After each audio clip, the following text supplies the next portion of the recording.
welcome to the second episode of Your Athletic Story.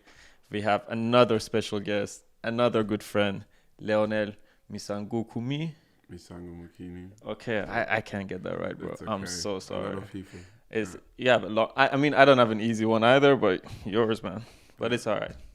That's good. Why don't you go ahead and introduce yourself? So my name is Leonel Misangumukini. I was born in Vienna, Austria. I'm 23 years old. But my parents are from the Congo, so my ancestors are all from Africa. Yeah. So, yeah. So what do you do? Tell us about. I mean, I know what you do, but Yeah. tell us about what you do. So I play American football. All right. So I've been playing American football for now like 12 years. So I started with 12 in 2010. And yeah. So that's what I wanted to get at. So you were born in Austria, you were raised in Austria. Yeah. Not a very popular sport in Austria, American No. football, not that known as well. And I know your brother plays basketball. Yeah. So how did you come to play American football? So of course, like every young kid in Europe starts off with football, soccer, football, and we were playing in a team, and but after a while we weren't really enjoying it, and after that my brother chose basketball because one of his teachers at the school was a basketball coach, and he took him with him to his team. And they always asked me too if I wanted to play, but I never wanted to play basketball. Why not? Because my brother was very good in soccer, football, and we were playing together. And he got like all the fame, and he was just better than me, and I didn't want to stand in his shadow again, so I didn't want to play. Yeah. So after a year, he started basketball playing in 2009, 2008, All right. 2009. So a year or 2 years before you started Yeah. playing American football. And so I went on to play football in 2010. All right. And yeah. How did you come to American football though? How did you find American football, or your passion, or what's the story behind that? So I have family in the States. Okay. So when we visit them, we would watch football because football is big. king in America. American football. Yeah, American football. So I watched it. I was like, hey, that's cool, and went to the Indianapolis Colts training camp. Okay. That was the first time when I was. How old were you back then? I was maybe 8, 9. All right. And they had a training camp, so it was during August, and we were just watching, and I was like, damn, this is very violent, but it looks cool. It looks kind of cool. And after that, I was like, man, I might try this out. Why not? So in 2010, I was just playing in a park, and a coach in Austria. Yeah, in Austria. Yeah.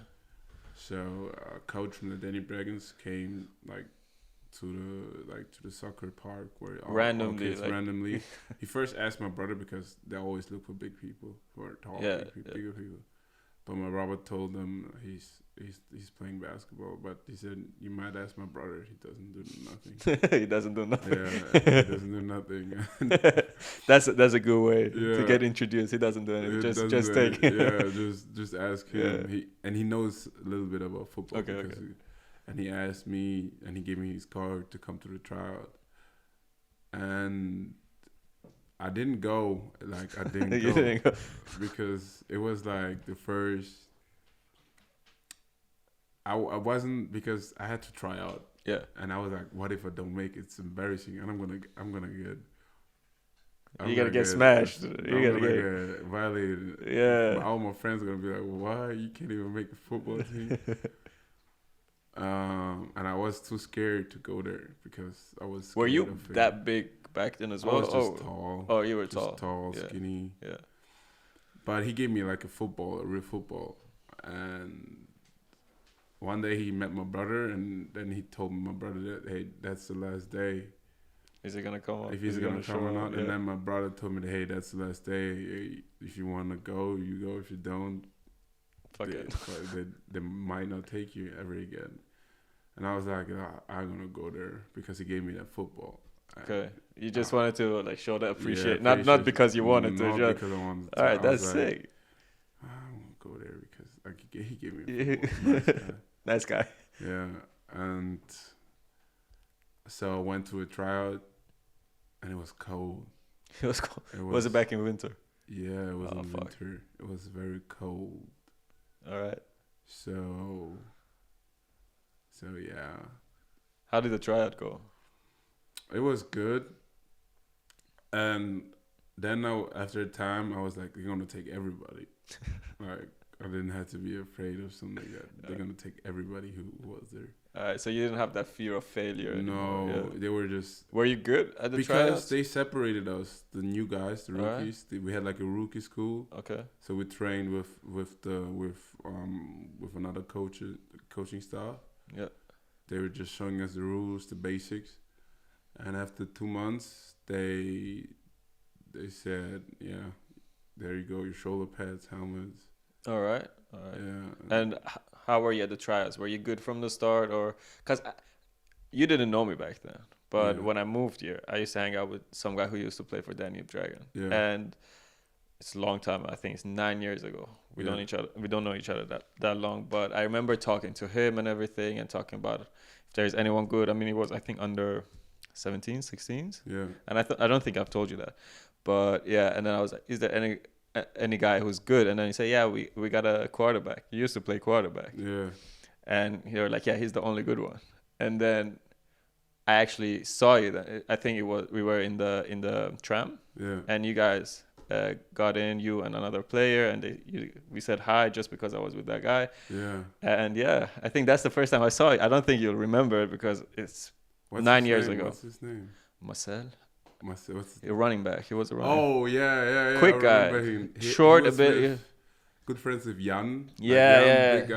They came together. Exactly. Yeah. So he told me you were the only good guy on their team. Oh really? Yeah. Wow. So that's why I wanted to see if you're gonna say you were good back then. I mean, that was in 20. That was 2012. 12, 13. Yeah, something like that. I was there with 2012.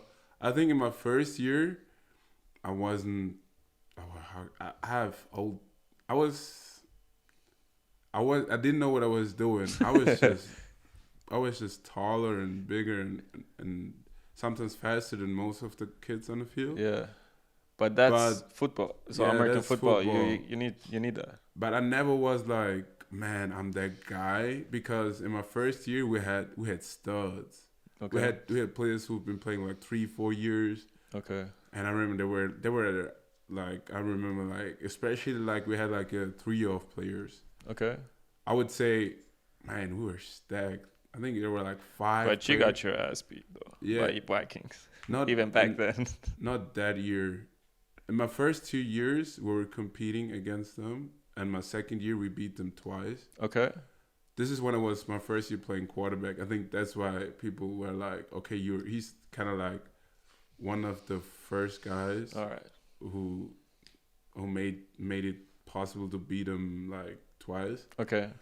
So I wouldn't say I was on that team. Because I was a quarterback. I was a leader. I was because you always have 2 years in the age group. Yeah. And I was like a senior in that year, so I was already bigger than most of them. And then like all the big guys, because they're older than me, they went up, and I stayed. So I dominated even more. Yeah. And yeah, and then I just got better and better. What was the process? Like how did you, like, what would you say, what did you do differently, or what were you concentrating on, or focus? Where was your focus that you think that you improved over those years a lot? I think I didn't start as a quarterback. I started as just a skill player, cornerback, receiver, and then I wanted to quit, but my coaches asked me to come back, and they asked me, what do you want to play? And I was like, man, I want to play quarterback. You didn't want to get hit that much, that's why. No, it's just the funniest position, because you have the ball in your hands every time. Oh, yeah. So they said, okay, but at preseason, I wasn't the starting quarterback. I was still the skill guy who was doing a little bit of everything. But then at season starts, they said, okay, the guy who gives us the best chance to win, because they felt like we're going to win the championship. We're going to have our best player have the ball in their hands. So then I was started playing quarterback, and I saw like how you have to be detailed when you're a quarterback. Every little thing matters. You have to memorize a lot. Yeah. You have to make quick decisions, quick and right decisions. If you make the wrong decision, it's gonna cost you. But like I was in a good team. Like we had a good team around, experienced players, and we went on and we sadly lost in a national championship game against the Raiders, who back then had the best player probably in Austrian football history. And who's that? Sandro Platzgummer. Like he's the best Austrian player. The GOAT. Yeah, he's the GOAT. Austrian GOAT. Yeah, it's weird because he's like my age, and we grew up together. We used to play together when we were little, and now we just at a point that none of us imagined that we would go that far. Okay. So where is he playing now? He's playing for the New York Giants. Giants. He made it, I think, last year, right? Yeah. We're gonna get to that as well. So, but the championship game you were talking about and everything, was it under 17s? Was it the second team or was under it 15? Under 15s. All right. Under 15. Like it was the first year when we played 11 against 11 at that age group, and yeah. All right. So, what made you change teams though? So you changed. I went on playing, and after, just to quick. So you can go in detail as well if you wanna. We don't mind. So I kept on playing. Like you said, after that year, we only got our ass kicked by the Vikings because if you can't beat them, join them. Yeah, I just got my ass kicked every single year, and then I went on to play for the Kampfmannschaft, for the AFL team, for the senior team. And then I kind of like figured out, man, I'm good at this. And when did that click though for you? When was the national team? 2014. Yeah. When we were all in a room, like there were Vikings players. Everyone was like, oh, they're unbeatable and stuff like that. And I was like, man, I'm better than most. Maybe not all of them, but most of those guys, they can't hang with me.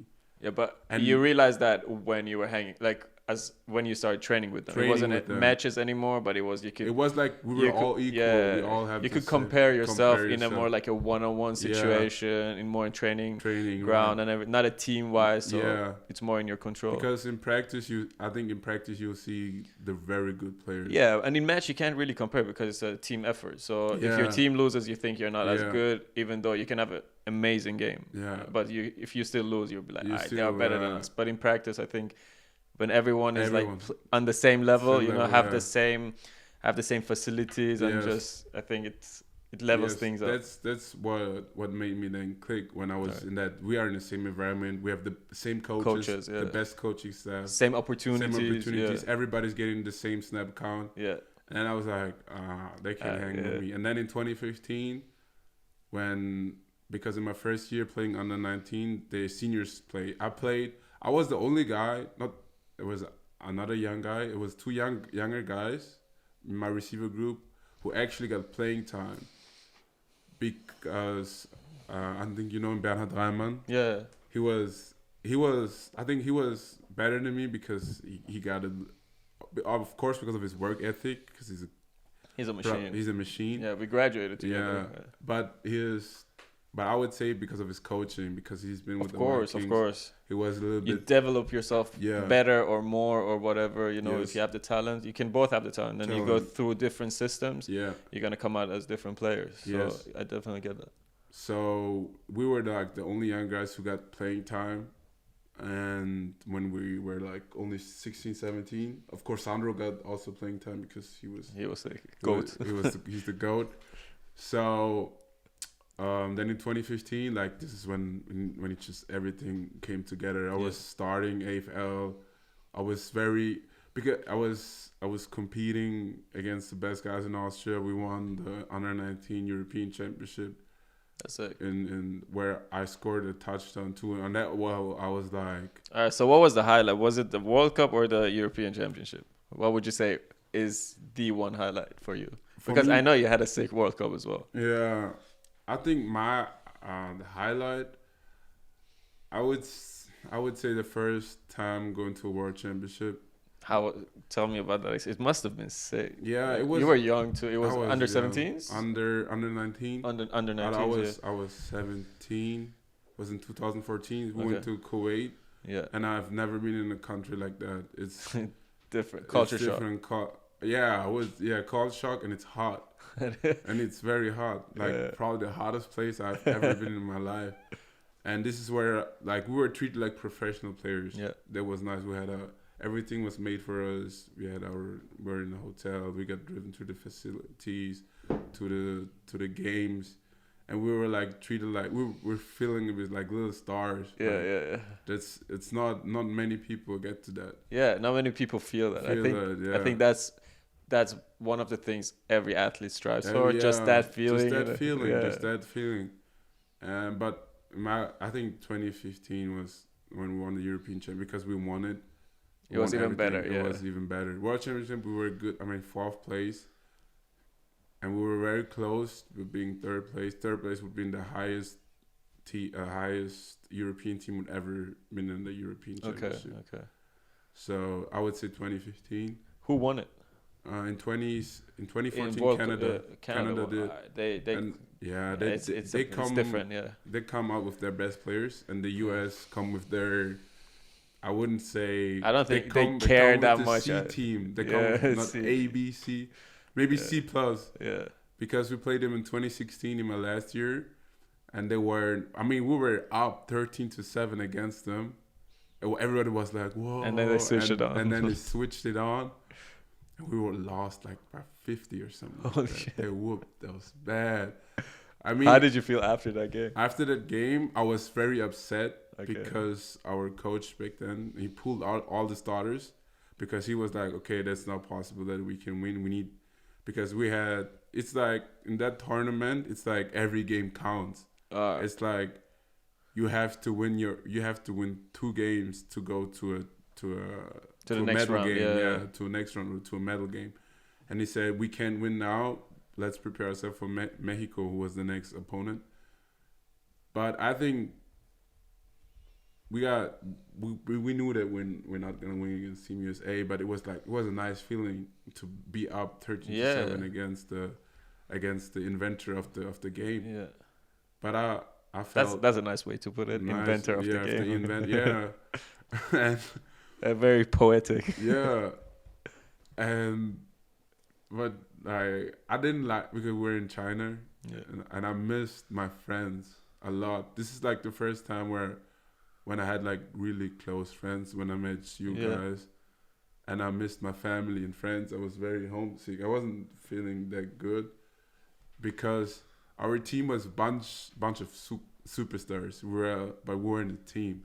It was more like individuals. Yeah, it was the best generation of players. Yeah, but just playing together. Yeah, just playing together. It wasn't clicking. Yeah, and then our quarterback got hurt.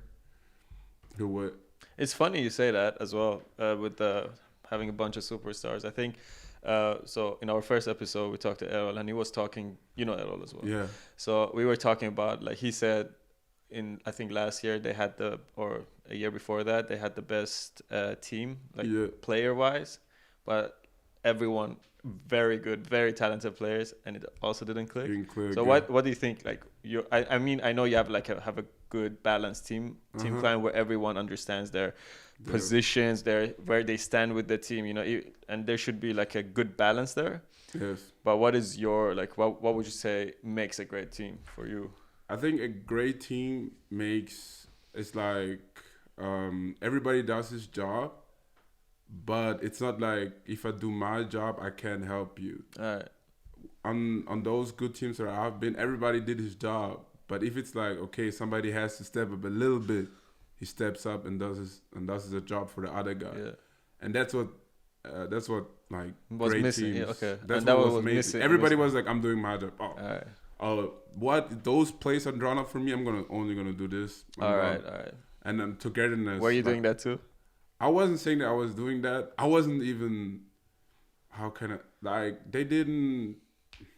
It's hard because during that year we had some coaches got switched the staff up. and the everything. Staff got switched up. It was a bit new, and I was like, hey, this is my last year. I'm not. And let's say you weren't that bothered. Let's put it I there. felt it first. First training camp. I was like, oh, we have ballers. I mean, Sandro was there too again. Psycho was there. Raymond was there. Big boys. Big boys who were like, and everybody was balling in the AFL. Everybody was like, it was like Psycho's first year as a starter in the AFL, and everybody was like, oh, we might go. Like offensively, it wasn't, but they were like the other part where they were so young. The other players were so young. They haven't experienced it yet. Do you think they were intimidated a bit? Yeah, we're intimidated. I think so because they were like, oh, I get to play with Sandro. Oh yeah. Oh, were you like that? Never. No.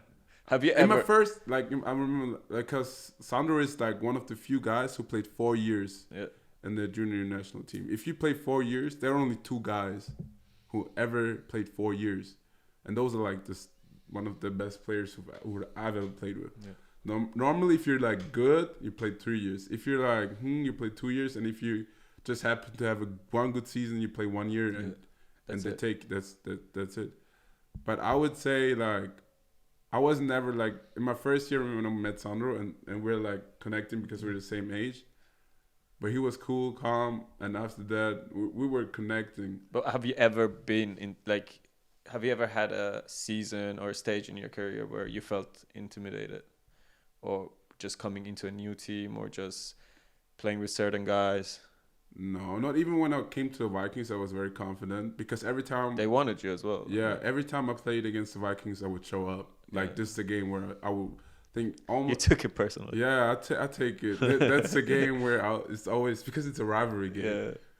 And you play against your friends. I play against them, and every time, I mean, I would do my thing, but they would get the win. Like, but you would still show up. I was still because I want to make sure that it's not because of me that we're losing. So that's a good mentality. Yeah. So. No, I wasn't really. So okay, that's good. Not really intimidated. No. Intimidated easily. No, because if you prepare right, if you do your job and you work hard, you will not feel intimidated. Yeah, I also think like preparation is a big preparation. Thing. Yeah, I think you get confidence from it. I think you get like less anxiety. Anything like preparation is underestimated. If you're well prepared for anything, like it could be like, let's say sports wise, for a game, for a training, but also in any aspect of your life, if you put time into preparation, if you really put time and attention to details and everything, I think you will do a much better job in showcasing your talent and your abilities generally. That's preparation is what. So how do you prepare? Like, do you have a routine? Let's say you have a big game coming up. Do you have a routine, or do you have any type of preparation you go to? Big game. Yeah, big game. Try to go to bed earlier. Okay. Like get a good 8 to 10 hours sleep. Wake up, just eat a little bit. Because the thing is, do you have a meal, like a special meal, or not? Just eat it. Just eat.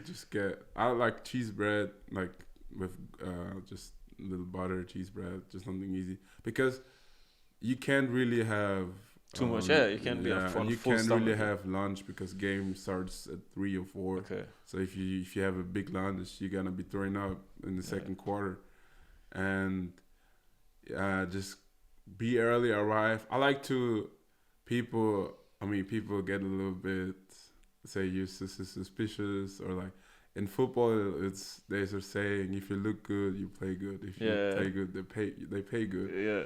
And you always trying to get a haircut. Have the match, like you have your match day fit. That's you only wear it on your game day. Oh, so you have that? Yeah, I have that, like a sleeve. Like so you're a bit superstitious. Yeah, I have to have it. Any other, like except the match fit? Any other superstitious stuff you go to? Like wearing your right shoes, or I don't know, stuff like that. I have my game day shoes, like just to have a nice style, to have it combined with the jersey. Have yoga before the game a little bit. Drink a lot of water, and we have like a clap. It's called clap, where we go to our plays, and that's where I focused up to get taped up. That's always important. Get the ankles taped up, because it's very, if you have ankle issues, You won't go far in football. And in any sport. I think like with football especially, like the whole injuries thing, it's crazy. And something I want to talk to you about is like head injuries in general. Yeah. You guys struggle a lot with it, don't you? And it has like, it does have a long-term effect on your life quality, basically, and just even outside your career as an athlete. Yeah. Have you had anything to deal with? I can say that I came into football in the perfect time. I saw the heydays. Like I remember when I was starting football in 2010, or you can just kill them all. I mean, you could just hit them with the head. There is no remorse. We would have the craziest drills, but it was in training. The most Holy fun. Shit! We call like you were kids. Yeah, we were. I remember my first concussion. Like how old were you? I was 12. First year. Guy was just running. Fucked up. And he hit me. Bam. And I wake up and I just hear my coach screaming, "Leo, what a hit. Let's go." And I was standing up and I was, what the fuck just happened? And I'm looking around and I was like, what the fuck just happened? I mean, we are laughing, but it's fucked up if you knock out a 12-year-old kid. He got me good. He got me good. Right on the button.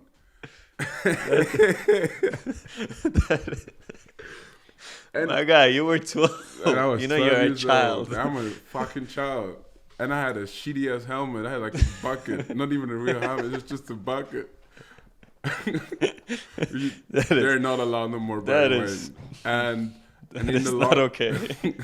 We don't condone that shit. In the locker, I asked him, "Man, what happened?" And he's like, "Man, you got me good. You got me really hard." I was like, "You got him?" Yeah. And wait, what? And he was like, "The hit was hard, but I just ran through you." And he grabbed my leg, and I didn't even remember that. You don't remember shit? I don't remember grabbing his leg. I grabbed nobody's legs. But that what you do. You tackle, you hit, and then you try to grab his legs, and you try to roll. I think everything else was like muscle memory. Everything else was just muscle memory, and I don't remember. And that was like first concussion. Okay. And then I didn't have one for a long time. I had one it wasn't a concussion. It was like if you go into a car accident, that happens. I don't know what it calls. In German, it's like Schleudertrauma. I have no idea, bro. Because you got spun around. Okay. Because I just fell. I think it's when your brain moves inside your skull. That's also like a concussion. Yeah. But the concussion, like really when you hit it, when it goes bam against your skull. Yeah. But that could just be the move inside the skull. Yeah. And then my worst one that I've ever got when I was feeling so bad. It was after national team camp. I was puking so hard. That's fucked up. And but nowadays. It's getting better. They made rules. Yeah, they changed the helmets and everything. Yeah. With it's CT, right? Like the I think I saw that Will Smith movie. Yeah, concussion. The concussion. Yeah, what is the not the disease, but what you get the long term effect? What is it called? CTE, right? CTE. That's crazy. Yeah, and is like, and also I don't. It took NFL a while to even address it, because they just want to make money. They just want to make money. It's a business, and it's a business. 12-year-old child getting knocked out. I mean, they changed the rules when they like recognize, okay, it's hurting our pockets, it's hurting our reputation. Yeah. That's why they changed the rules. If you get a little bit hurt, if somebody just thinks that you have a concussion, you off the field. Yeah, but I think that's a good thing. Yeah, that's a perfect thing. Because long term. Do you feel like you have any long term effects on you, or anything from my brain, from the concussions, or just from the hits? Yeah, exactly. Not obviously physically, you definitely have that. Yeah. But yeah, from the concussions. I wouldn't say, because I always handle it right. Okay. I always. How is it? Rest. You rest. You better. People say you have to rest for a week. I rest 2 weeks. I had a concussion again in 2018. 2018. That was And 2018, 19. I really took 3 weeks. 2 weeks. All right, that's good though. So you take care of yourself and just drink a lot of water. and it's always about give nutrition. Your time. Give your time to recover. I think it's no alcohol by being concussed. It's not a good idea. Yeah, you didn't drink any alcohol. No. Yeah. All right, can we get to the next question? Okay. All right, so that's good. I think also with regeneration, I think it's also one of the things that's very undervalued. Mm-hmm. Like, I think regeneration is top 3 most important things in sports. Course, yeah. Like just being able to regenerate and just being able to,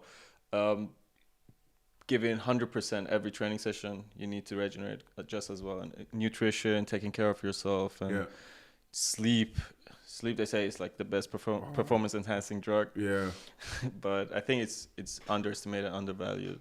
Yeah. And I think I recommend it to everyone, like athletes, at least 8 to 10 hours a day. Yeah. Plus naps. Yeah, that's like it. I think you were trying to talk about it when I was in the States. Yeah. During. Oh yeah, we can get right to that. Just start with how you got to States and the whole experience, and tell us about. So in 2019 to 2020, like two of my good mates, Sandro Platzkum and Bernard Takowitz, they got selected to go to the NFL Pathway Program.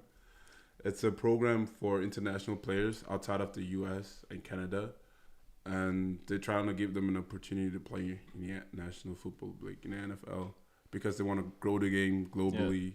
Yeah. And it is growing. Yeah. Like if you compare it to like 10 years ago, 5 years ago, huge. It's way bigger, like internationally. Because they want to be like the Premier League, they want to be like the NBA and have like a global impact. Yeah. So they get selected, and I was like, man, those are guys in my age. I mean, we always used to. You grew up together. I don't say like compared, but people always mentioned like, oh, who's the best youth player out of this program, program, and it was always like maybe Psycho, not really at first. Late bloomer.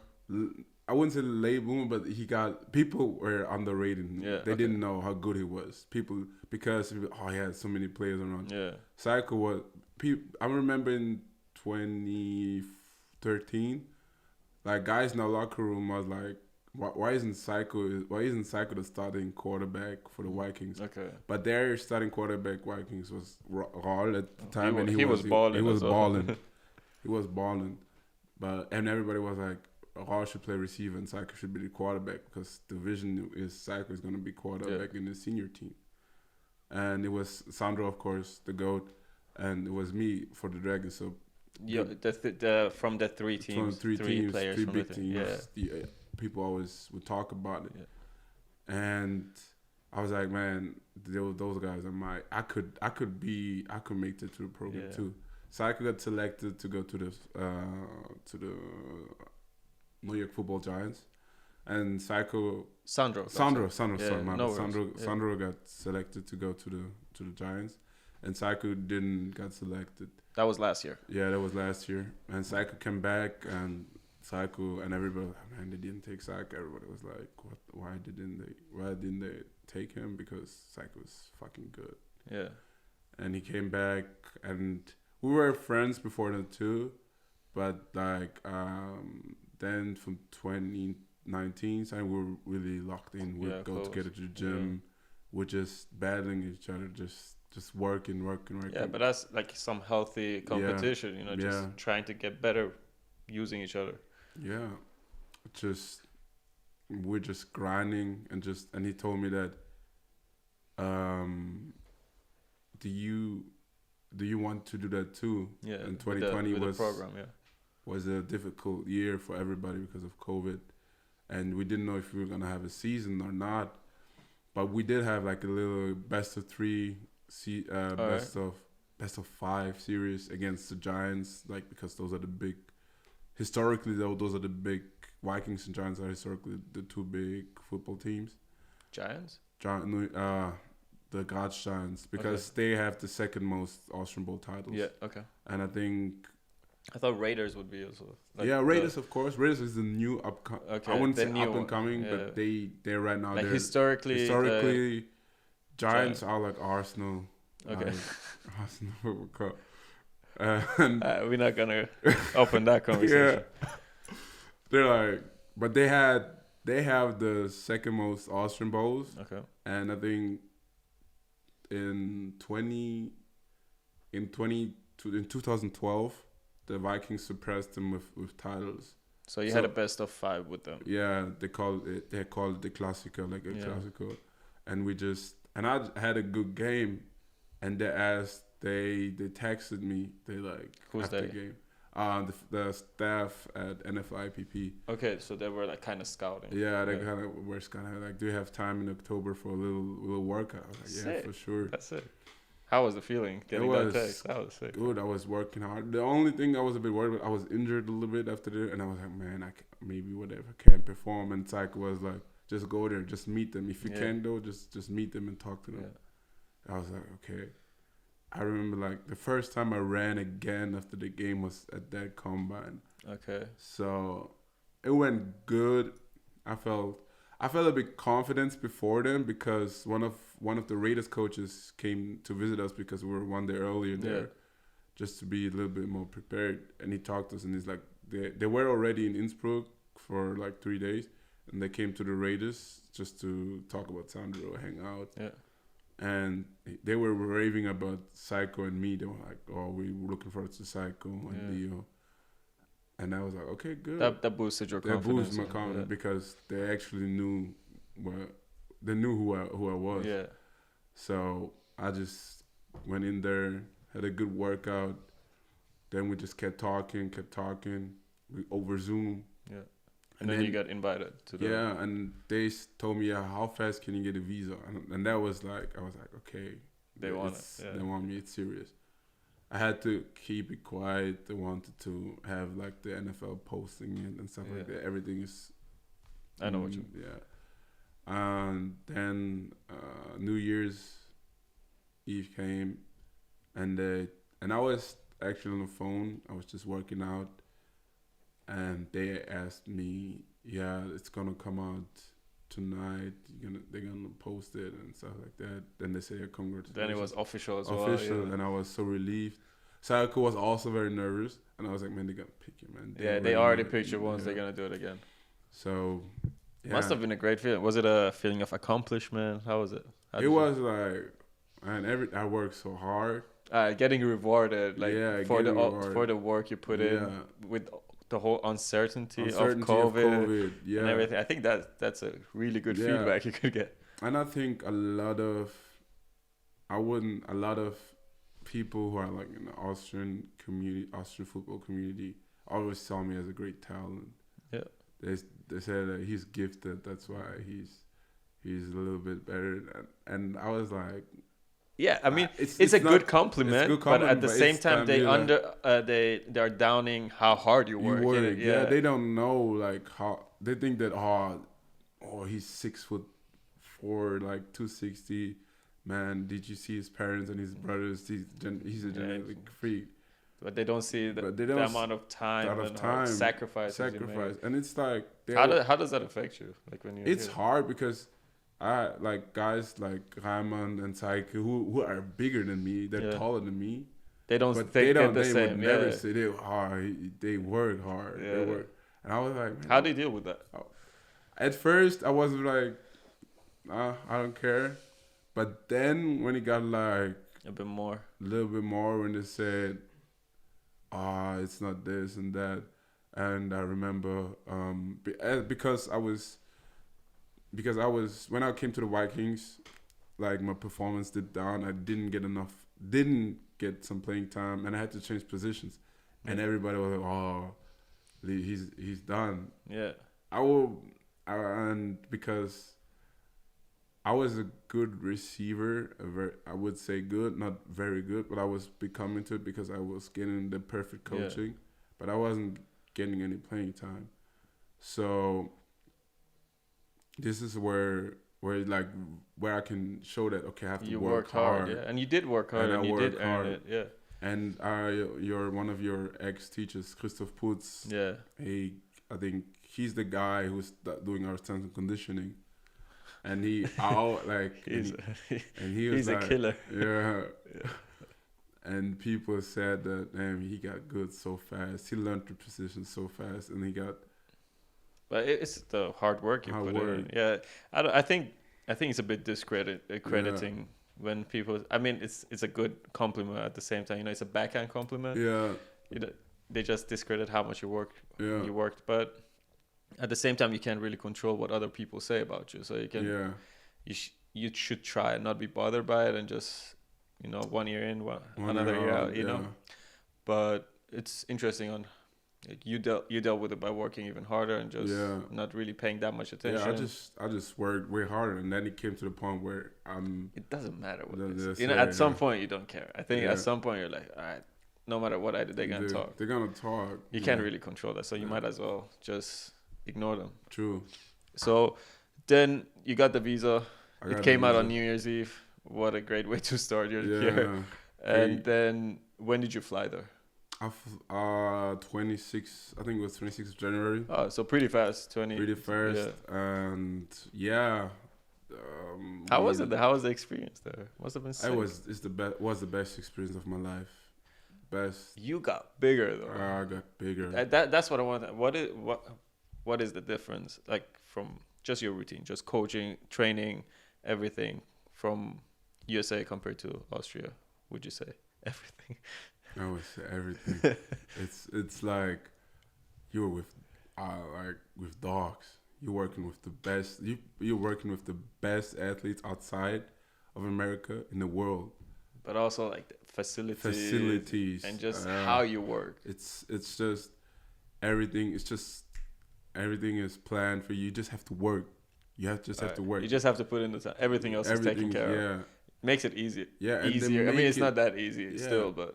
And they're making you compete.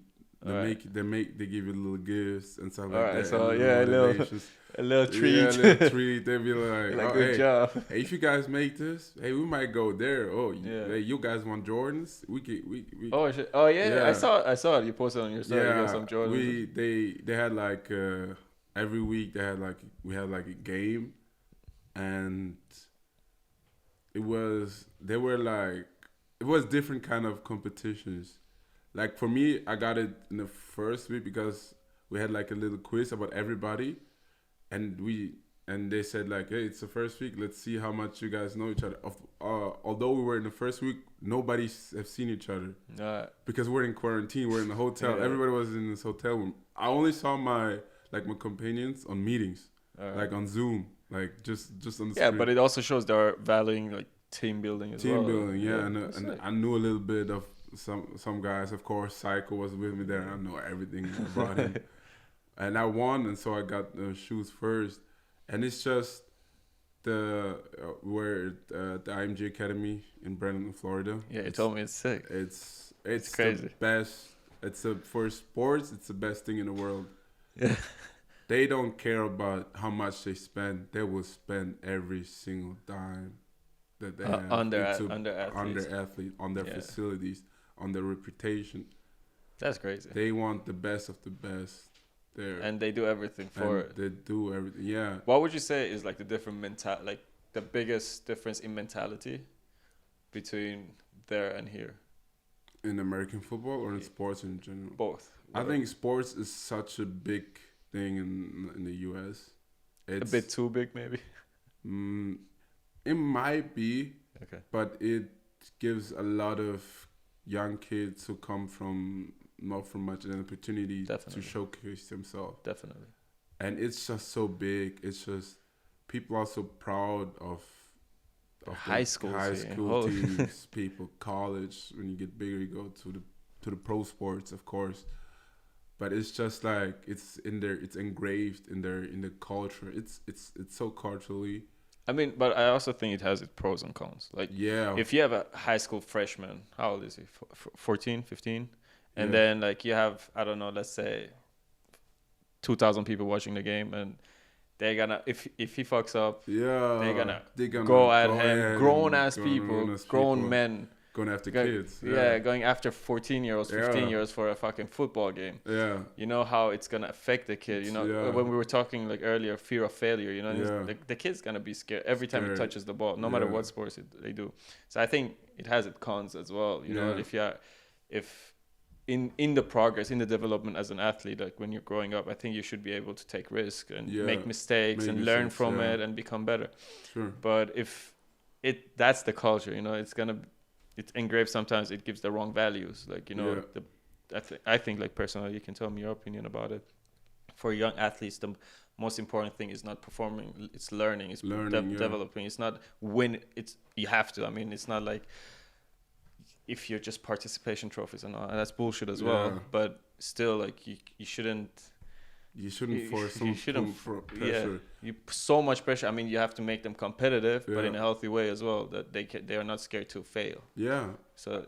Yeah, I see what you're saying. I have also like an example. They're like at a big soccer team, like let's say Chelsea, Arsenal, or Barcelona. Like they have an under 8 group. And they cutting everybody because they're not telling them. How can you know a 7-year-old kid how talented he is or not? Like, but it's hard to find an alternative as well. You know, obviously, at the end of the day, sports, it's all about competition. It is about winning. If you're not winning, you're not playing. Like you play to win. You don't play to learn. Basically, like if you put it that way. But at the same time, again, for younger athletes, it should be a bit like the priorities are a bit fucked up. I think. To fail. Yeah, you have to have a room to fail. You have to have a room to make mistakes, to learn from, take risks, and then to realize what risks are okay, what's not. But going back to America, you told me you got injured, right? So tell me what happened there. So in March, beginning of March, I tore. I had like a strain. A level 2 grade strain in my quad. Okay. And it was hard at first. I was like, that was disappointing as fuck. I was like, okay, it's over. Like, dream gone. Like that must have been hard. Yeah. Mentally speaking as well. Yeah, it was tough. How did you deal with that? Yeah, at first I cried. A lot, and then. I was just, man, what are they sending me home now, or what? Just a lot of doubts. What's the procedure now? Yeah. And they told me that it's so sad because you were getting better and better. Yeah. And I was so down. And then just recovery, and they just told me, hey, control what you can control. Exactly. Attack your recovery. I mean, you have the best guy. I have the best guy. You have the best facilities in the world for that, and then it would be a shame just to. Yeah, I have probably the best trainer in the world who I can just call up. I can still call him up and ask him, "Hey, can you help me out?" But you did give yourself some time to be disappointed, be sad, and then pick yourself back up from there, right? And just attacking my recovery, asking questions. Whatever you can control. Everything, like meetings, for example. I want to be the best guy in the meetings. Want to ask the most questions. I think that's so important for everyone who's watching, listening, whatever, any athlete, no matter the age.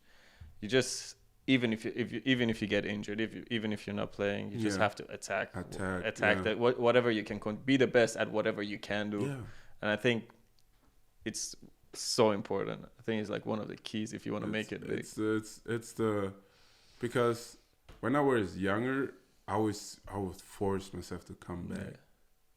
But at that time, I was like, I'm just gonna sit and just control what I can control. Yeah. Ask questions. And it brings the anxiety a bit down. It brings anxiety down. I was so relaxed. That's good. I had more time than the others because I didn't have to practice, but I still had to be at practice. But I can go earlier, or I can go home and just focus on the meeting stuff, on the technical stuff, watch film. Yeah, must have been a sick learning experience too. And how long were you there? 3 months almost. That's like, and then. It was pretty close, right? Like you were so close yet so far because it didn't happen. But again, still great learning experience. Yeah. And how was it when you came back? So I came back, and they gave me like a little bit confidence because they told me that I have a lot of football film teams might still want you or still like you. But then, like the day before they announced, I was like, if they're gonna pick me, it's gonna be a fucking great surprise. I'm gonna be like, what the fuck? Yeah. But now being back, I mean, you didn't get picked, unfortunately, but you still have the opportunity maybe next year. Yeah, because a lot of times I would talk to them when I was having some down. I was just talking to them, telling them that, hey, I don't feel good, and I don't feel like I'm gonna pick this year. So what is your guys' plan? Is like, what can I do? What can I do? And they said they allowed me to have me back, and they said, hey, we have examples that guys who came back, just different kind of players, and if you do your recovery right and you come back a different player. That's sick. That's sick. That sounds great though. Now, so I wanted to ask you, like, what is your plan for the next year? But I guess it's gonna be recovery, getting back at it, because right now I'm close to 60-70%.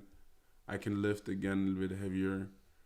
And my doctor is telling me, hey, let's see each other again in 3 weeks, and maybe I can give you a clearance for sprinting and stuff.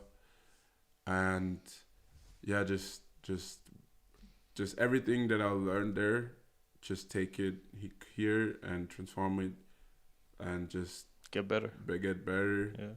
And then come back a different beast, and just living no doubt, giving them no opportunity not to pick me. Sounds good, man. Good luck with that.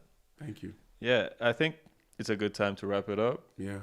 And we said we're going to make it a tradition. Like the last question we ask is if you have any tips, any advices when it comes to the mental side of the game, mental side of sports, if you could give one advice to younger athletes or your younger self, what would it be? Create a habit. I think don't do things that you normally wouldn't do. Like, just create a habit of having a great work ethic. And I know at first it's gonna be tough because mentally you think, maybe I can go out, maybe I can do this, maybe I can eat maybe I can go to McDonald's because I like McDonald's. It's just like creating a habit. A good habit. Yeah. Doing the good things over and over again. And that's what I can, especially young athletes, who are thinking that I can leave that. You can get away with it. Get away with that. You won't get away with that.